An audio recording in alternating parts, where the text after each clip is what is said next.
What's good, everybody?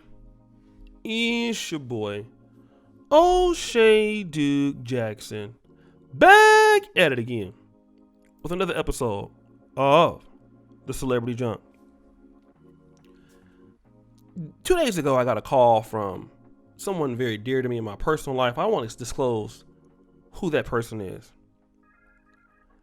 but it's a person that I've been knowing almost all of my life, and that person lives in Los Angeles, California. Many of you guys know I'm originally born in Los Angeles, but the person of interest tells me, he says, "You know what, O'Shea, I'm living here. I was at this bar the other night, a lounge, and I've been noticing something here, especially some of your black areas like Inglewood and places like that." He says there's a lot of beautiful 30 and 40-year-old African American women, but there's one problem. I said, "What's the problem?" He says they're chronically single. I said, "Brother, how long have you been noticing this?" He said, "I've been noticing this for about 10 years now, but it's just now that coronavirus just came, I just really see it more." And this is something that I saw, but didn't notice it for so long, because I was looking at it for the guys as well. They're single. They are just wanting to be single because they want to meet a man on their level. And that's before I really got into the manosphere community or even understood what it meant. I was just taking black women's word for it. But there's so many chronically single women in LA. I talked to another brother in Atlanta. Won't call the name, but just last month I talked to a brother in Atlanta. And I have many brothers in Atlanta. He told me, he said, "Man, the women try to talk to you in Atlanta." He said, "There's so many beautiful black women in Atlanta with beautiful businesses and nice bodies and great resumes and stuff. But there's one problem." I said, "What's the problem?" "These black women are chronically single." And then I want to tie it back to the video I made about Ryan Davis. And, you know, his video was talking about how Kevin Samuels fans are upset and they disrespect black women and they're contributing to the gender war. And I really want you to listen to the last 10 years or 15 years or 20 years of what's been going on in the black community way before Kevin Samuels. What have you seen? There are a lot of good-looking black women in black America. Some are average, some are okay, some are not. But there's been one problem. They're chronically single. And there must be a reason for that. But I know what the reason is. It's because of Kevin Samuels. That's the reason that it is. It's the black manosphere. See, we are the reasons that black women are chronically single, right? It makes sense because we've only been on the internet since 2015. So before that, there were no chronically single black women in Los Angeles, in Detroit, in Atlanta. 30, 40. Can't keep a man. Because that was our fault. Right? Kevin Samuels just been doing this goddamn show for the last 2 years. So before that, because he was in the black manosphere dealing with black men up until about 2020. So before 2020, was there not chronically single black women in Atlanta, in Milwaukee, in Chicago, in Detroit, in Jackson, Mississippi, in Memphis, in Nashville? If the answer is yes, stop telling me about it's Kevin Samuels fans' fault. Stop telling me that is the black manosphere's fault, because the situation is you don't want to face the fucking music, do you? You don't want to face the music, do you?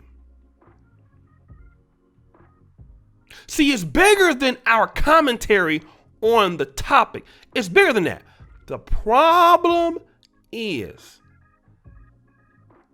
I know I'm getting back into the same story, but let's talk about it. What do the men have to say about black relationships? Okay? I'm going to get back to the root of it. The reason why you have black women that are very single in Los Angeles and Atlanta, because they don't understand the other people on the other side that have the ability to honor those relationships. Oh, you mean the guys that can get on one knee and give you a ring? You mean the guys that can get you, they can make you a wife? Yeah, because you can't marry yourself and you ain't gonna ask nobody to marry you. So he gotta pop the question to you. But how can he pop the question to you if you don't understand him? And all is necessary for him to do is to understand you. Okay. Shade. No, that stop. Because that makes too much goddamn sense, don't it? It makes too much sense. So whenever you have a surplus of black women in America who are chronically single, then there's always external excuses as to why that is, except for the fact that these men out here have a problem and they don't want to get married no more. It's, oh, they're lazy. Oh, they're gay. Oh, they don't want a real woman. Oh, they can't handle a strong black woman. Oh, no. How about you ask those people on the other side, what is wrong with black male relationships? Why are not black men wanting to get married to black women? Why are there relationship issues? And see, why is it that the black men have to be the ones always compromising? You know, why do you have black men in their 30s and 40s and 50s finally speaking up for themselves in relationships when they never have? Because you don't value their opinion. You don't value what they have to say. So since you don't want to value what they have to say, a lot of these guys just don't say nothing. They'll go out on dates with you. They'll make it very casual with you. And then it ends right there. You wonder why I don't go further. Well, you don't want to talk to them about it no way, right? It doesn't matter.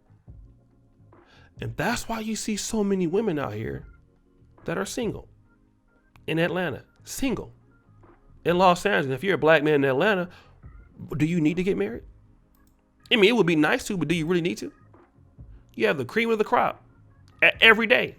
Good looking ladies from all across the country. They will even take you to dinner. They're competing for your services. Why do I need to get married? For what? I'm winning right now. That's the mentality of guys. But in Southern California, Los Angeles, where women are out there competing against white women. I'm talking about, let's just look about it if we talk about Los Angeles. Because Atlanta, you have some of it a multicultural city from what I understand. But in LA, the competition is very fierce. Filipinos, Cambodians, Caucasians, Hispanics. Everybody who is somebody lives in Los Angeles, a big money city. Beautiful women everywhere. And many sisters find themselves in a battle for the same black men that they feel they deserve.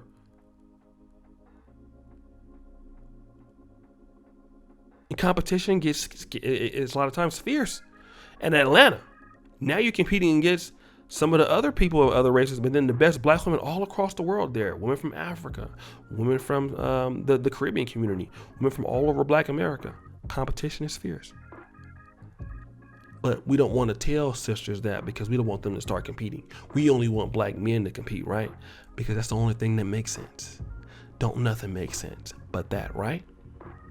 Then you wonder why the community is where it's at.